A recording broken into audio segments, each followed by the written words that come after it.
வணக்கம், நான் த்ரிஷா. சரித்திர தேர்ச்சிக்கோள் சேனலுக்கு உங்களை வரவேற்கிறேன். இனக்குழுக்கள் கிட்ட நடந்த பூசல்கள் எப்படி போர்களா உருவெடுத்தது அப்படின்றத பத்தி தான் நம்ம இன்னைக்கு இந்த வீடியோல பார்க்க போறோம். சங்க காலத்துல செல்வம் அப்படின்னாலே கால்நடைகள் தான். அதுலயும் மிக முக்கியமானதாக கருதப்படுறது பசுக்கள். அதனாலதான் சங்க காலத்துல ஆணிரைகள் கவருதல் மீட்டுதல் போது ஏற்பட்ட பூசல்கள் வெற்றி கரந்தை போர்களா குறிப்பிடப்பட்டிருக்கு. சங்க காலத்துல மக்களுடைய வாழ்க்கைய 2 வகையா பிரிச்சிருந்தாங்க. ஒண்ணு அகத்திணை, இன்னொன்னு புறத்திணை. அகத்திணையில பாத்தீங்கன்னா இல்லறம் வாழ்க்கை குறித்த செய்திகள் இடம்பெறுது. புறத்திணையில கொடை, வீரம், போர் இது போன்ற செய்திகள் புறத்திணையில இடம்பெறுது. புறத்திணையில வர போர்களை பத்தி தான் நம்ம அடுத்தடுத்து பார்க்க போறோம். புறத்திணையை 7 வகையா தொல்காப்பியமும் 12 வகையா புறப்பொருள் வெண்பாமாலையும் நமக்கு தொகுத்து காட்டுது. அதுல ஒண்ணுதான் வெற்றித்திணை. வெற்றித்திணை வெற்றித்திணை அப்படின்றது ஒரு நாட்டினுடைய வீரர் அவனது அரசருடைய ஆணைப்படி எதிரி நாட்டுக்கு சென்று வஸ்துக்களை கவர்ந்து அதை பாதுகாக்கிறது தான் வெற்றித்திணை அப்படின்ட்டு கருதப்படும். அந்த காலத்துல மக்களுடைய வாழ்க்கையில நிறைய தொழிலும் வேளாண்மை தொழில் தான் மிக முக்கியமாவே கருதப்படுது. நாட்டினுடைய பொருளாதாரமே பெரும்பாலும் இதை சார்ந்துதான் இருக்கு.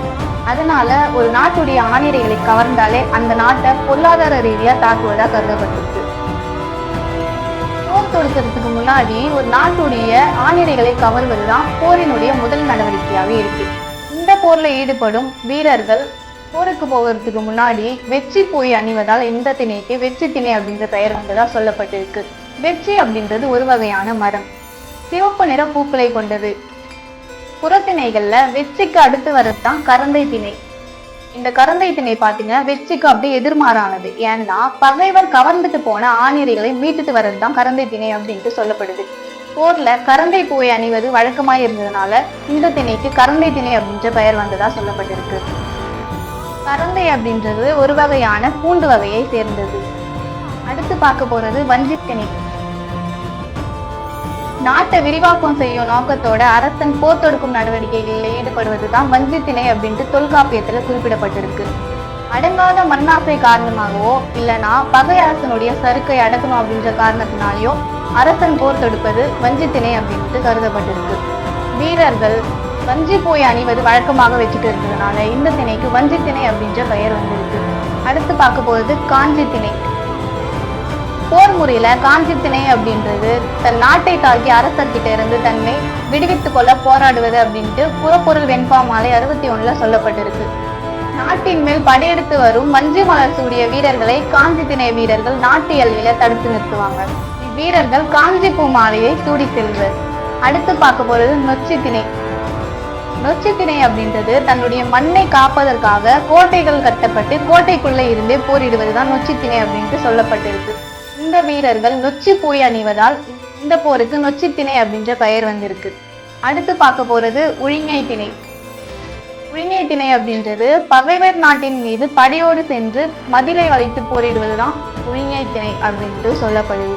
போரிடும் வீரர்கள் உழிஞை கொடியிலான மாலையை சூடி போரிடுவர். அடுத்து பார்க்க போறது தும்பை திணை. தும்பை திணை அப்படின்றது இரு அரசர்களுமே ஒரு பொதுவான இடத்துல நாள் குறித்து போரிடுவது தும்பை திணை அப்படின்ட்டு சொல்லப்படுது. இரு பக்க வீரர்களுமே தும்பை பூவை சூடி போரிடுவதா சொல்லப்பட்டிருக்கு. இறுதியா பார்க்க போறது வாகை திணை. வாகை திணை அப்படின்றது என்னன்னு பாத்தீங்கன்னா தொல்காப்பிய கருத்துப்படி வாழ்க்கையுடைய மேம்பட்ட வெற்றி நிலையை குறிக்குது. இந்த 7 போர்களையும் ஈடுபட்டு வெற்றி பெற்ற அரசனும் அவனுடைய வீரர்களும் வெற்றியின் அடையாளமாக வாகை பூ சூடி கொண்டாடுவதுதான் வாகை திணை அப்படின்ட்டு புறப்பொருள் வெண்பாமாலையில சொல்லப்பட்டிருக்கு. வீடியோல நம்ம தெரிஞ்சுக்க வேண்டிய விஷயம் என்னன்னா, இப்படி இனக்குழுக்கள் கிட்ட ஏற்பட்ட பூசல்கள் பிற்காலத்துல எப்படி பெரும் போர்களா வெடித்தது அப்படின்றத நம்ம அடுத்தடுத்த வீடியோல பார்க்கலாம். இந்த வீடியோல உங்களுக்கு ஏதாச்சும் டவுட் இருந்துச்சு அப்படின்னா கமெண்ட்ல சொல்லுங்க. நன்றி.